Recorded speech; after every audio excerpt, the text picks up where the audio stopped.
Chapter 141. In the previous episode, Divine Tree used one of its roots to intervene in the raid of the Kangaroo Beast team.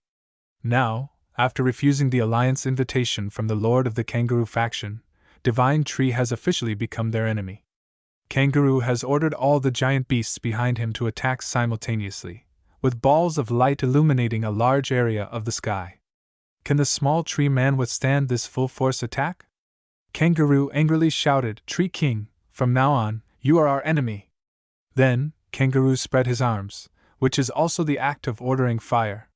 Immediately, the group of beasts behind him fired a huge energy ball at Divine Tree, while Kangaroo stood in the middle, like a conductor commanding his orchestra, which was really cool. The team leader on the ground saw this scene. A feeling of despair came over him. He whispered in confusion, "We're dead, we're dead." It was undoubtedly a death sentence. As long as those balls touched the ground, everything would turn into dust. Even if all these attacks were aimed directly at Divine Tree, its destructive power was still terrifying. Within a radius of tens of kilometers could be blown away, and these human warriors could only be remembered and honored on a martyr's commendation. But when these attacks approached the tree man, of course everything happened very quickly. Divine Tree lit up a contemptuous look in his eyes and whispered, "So boring." Bang! A hand of the tree man swung across, knocking away all the enemy's attacks. These balls with strong inertia slipped back along the arc, flew past the human warriors, immediately caused huge explosions, shaking the space, while the tree man still stood there calmly and proudly.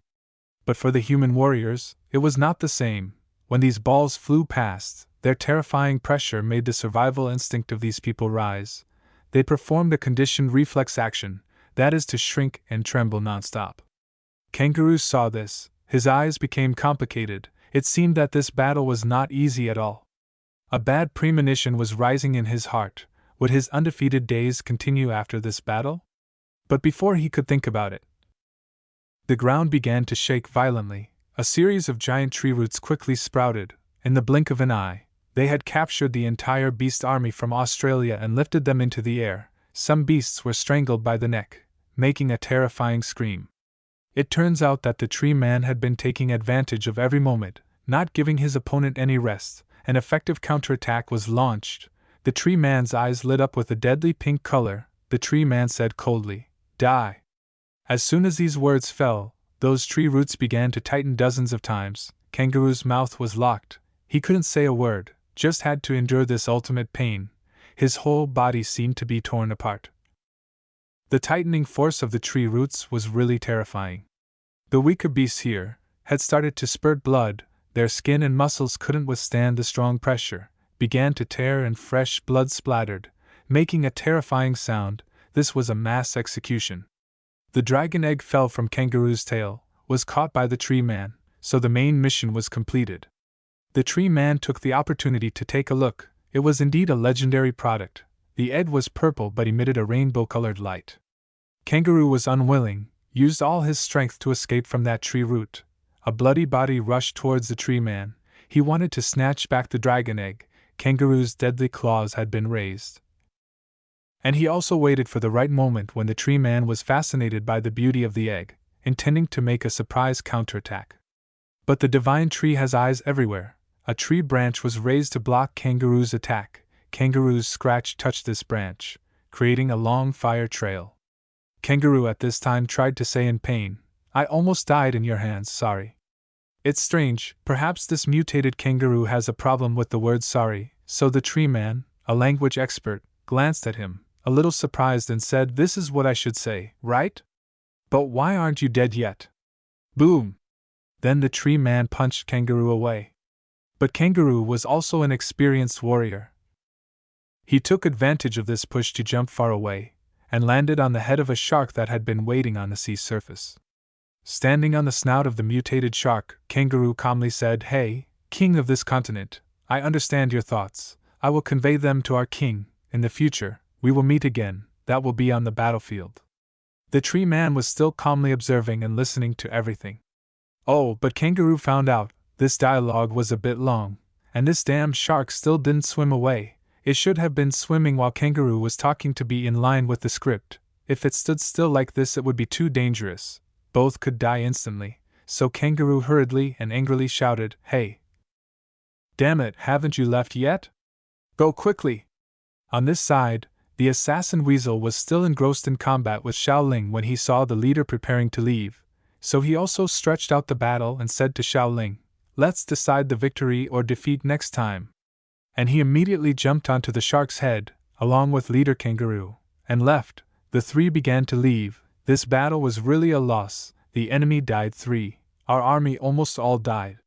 Kangaroo still stood with his arms crossed in his cool posture, but his voice was a bit rushed. "Hurry up, shark, hurry up." And all 3 people with wounds all over their bodies had escaped from the attack range of the tree man. The team leader saw this scene, was really a bit surprised. After the first minute of the opening was full of grandeur, then came the ending right after. He whispered, "Just left like that?" Not only him, but all the remaining warriors were also stunned. This battle was really a bit empty. Exactly since the tree man appeared, everything became quite bland.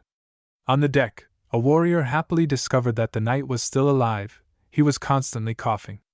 The tree man at this time held the dragon egg tightly in his hand and turned back to the warriors with a philosophical voice. "I will keep this egg. You alone will not be able to protect this egg, not to mention commanding it after it hatches." Hearing this, the warriors immediately darkened their faces. Cold sweat broke out. It turned out that this tree man was not a knight, but another faction of the robbers. But the divine tree didn't care about their reaction and continued to say, "You also heard it. They possess military power not weaker than us. If they attack you again, can you protect yourself? Therefore, it is reasonable to give this egg to us, and only when we nurture it will the egg be truly powerful when it hatches." The commander understood the problem right away, calmly said to the tree man, "Even if we object, it's useless." The tree man bowed down to look into his eyes respectfully and said, "Yes, there is only a dead end here." Then the tree man turned his back and left, but before leaving, he dropped a few words. "Finally, I tell you one more thing, that is in the air. Those beasts have spread toxins. Based on your human technology you cannot solve it. If you want to solve this poison, come to Misty Mountain to find me." Then the tree man turned back and said coldly, "Of course it's not free." Xiaoling watched the back of her master. She smiled happily. So a very difficult mission was completed. As long as the master appears, nothing is impossible. In another battlefield, the scene was brutal. Human and beast bodies piled up in a huge desolate field. It seemed that this battle took place right in the city. A mutated lizard was thrown hard onto the ground. It opened its mouth in pain.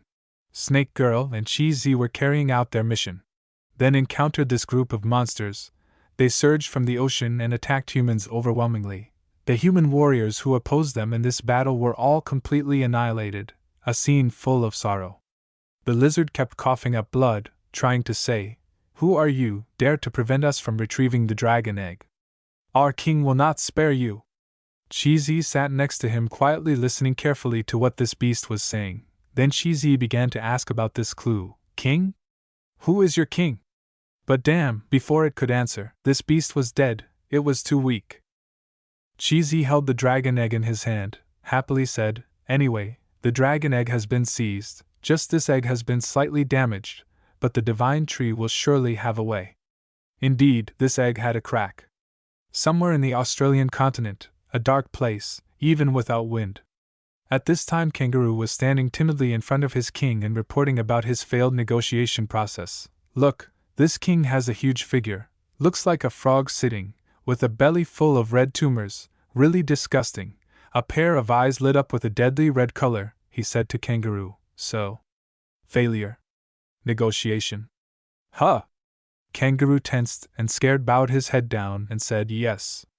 The voice of that king was short and carried a lazy manner. He continued to say, "Forget it. Anyway, it will be cancelled sooner or later." So the alliance negotiation plan of this army with the divine tree was just a fake. Maybe at first it was true, but then they would betray the divine tree. The king continued to speak in a calm but cold and cruel manner. The plan will have to start a little earlier." Looking behind him, the stench was strong, giant red eyes. There were many giant beasts that looked quite familiar. Aren't they all unevolved versions of Australith? It's unimaginable. Australith is just one of the subordinates of this one. In the desolate western desert, it seemed to be evening, the sun had set behind the sand dunes. From a stone mine, a bright yellow light column shone straight into the sky. It was caused by the nine-tailed fox. It seemed that her power had reached the peak of this level. Golden Ant and Flower God were on guard duty above and could also feel the strong breath of Nine Tails. It seemed to be much stronger than before. Flower God guessed that Nine Tails was about to break through. But at this moment, a group of beasts attracted by this breath were rushing over. Golden Ant and Flower God could observe from quite a distance because of the dust they created. Golden Ant and Flower God realized that these beasts wanted to take advantage of the time when a beast was about to break through, which was the weakest moment of that beast to attack, so the two immediately prepared for battle, determined to protect Nine Tails safely. Far away, a beast dressed like an Egyptian monk was quietly observing everything. He carried on his right hand a staff with a green gem on the head of this staff. This dress looked like a magician, could be a mutated lizard that had evolved with the profession of magician. End of chapter 141.